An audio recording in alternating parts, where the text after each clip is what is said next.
Hello everyone, আসসালামু আলাইকুম। আপনারা সবাই কেমন আছেন? আলহামদুলিল্লাহ আমি ভালো আছি। আজকে অনেক দিন পর আপনাদের জন্য আবারও একটা নতুন ব্লগ নিয়ে আসলাম। আর আজকে হচ্ছে আমরা ফুল ফ্যামিলি মিলে বুড়িগঙ্গা ইকো পার্কে ঘুরতে যাচ্ছি।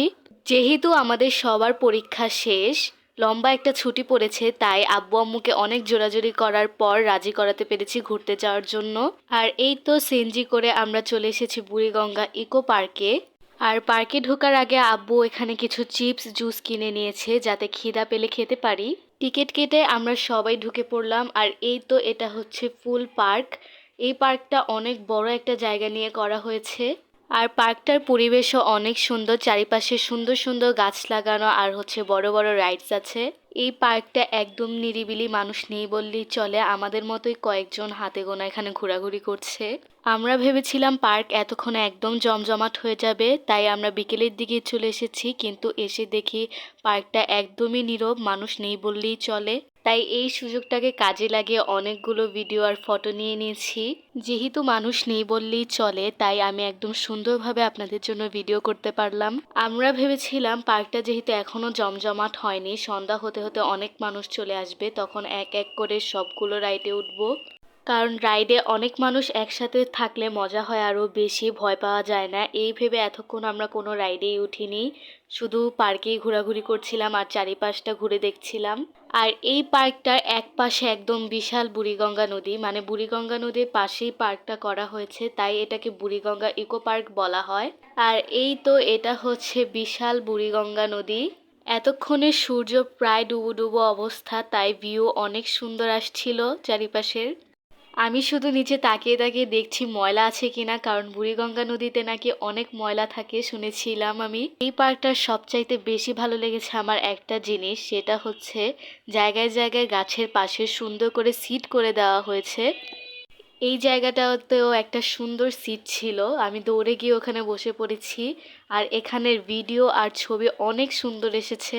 আর এই তো এখানে হচ্ছে আমরা দুই বোন হাঁটছি, আব্বুকে বললাম একটা সুন্দর করে ভিডিও করে দিতে। আসলে পার্কটাতে হাঁটা ছাড়া আমাদের কোনো কাজই ছিল না। পার্ক থাকে একদম জমজমাট, কিন্তু এটা তো একদমই নিরিবিলি, তাই আমাদের অনেক বোরিং ফিল হচ্ছিল।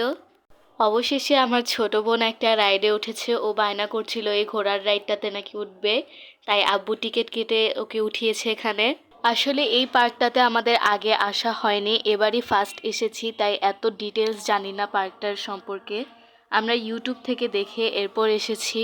এখানের লোকদের কাছ থেকে শুনলাম শুক্রবারে নাকি পার্কটা অনেক জমজমাট হয়, কিন্তু আব্বুর তো সোমবারে ডে অফ থাকে, তাই আমরা সোমবারেই এসেছি।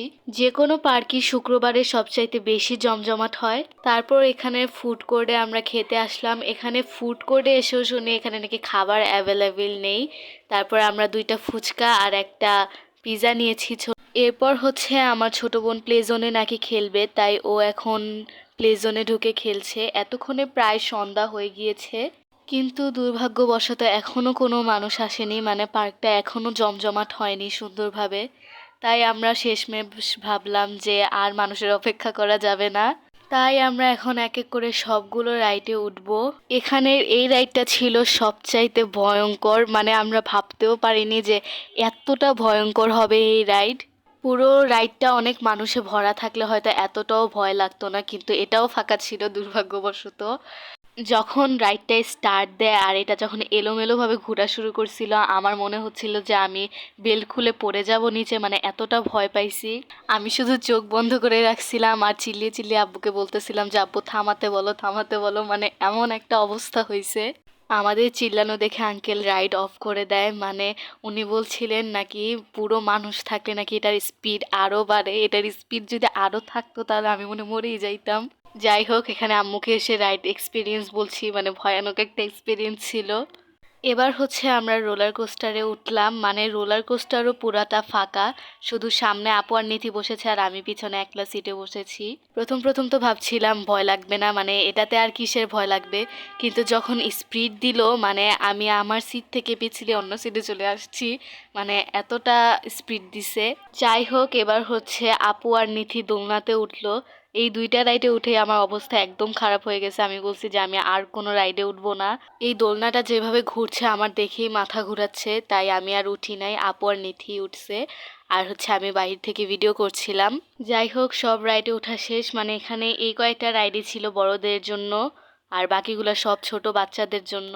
আর এখানে অনেক সুন্দর দুইটা মূর্তি ছিল। একজন কি সুন্দর কলসি নিয়ে দাঁড়িয়ে আছে, আর আরেকজন হালকা পাতলা একটা টাইটানিক পোজ দিয়ে দাঁড়িয়ে আছে। তাই আমিও মূর্তিটার সাথে তাল মিলিয়ে এখানে হালকা পাতলা টাইটানিক পোজ দেওয়ার চেষ্টা করছি। যাই হোক, ঘোরাফেরা শেষ, অনেক রাত হয়ে গেছে। এবার আমরা সবাই বাসায় চলে যাব।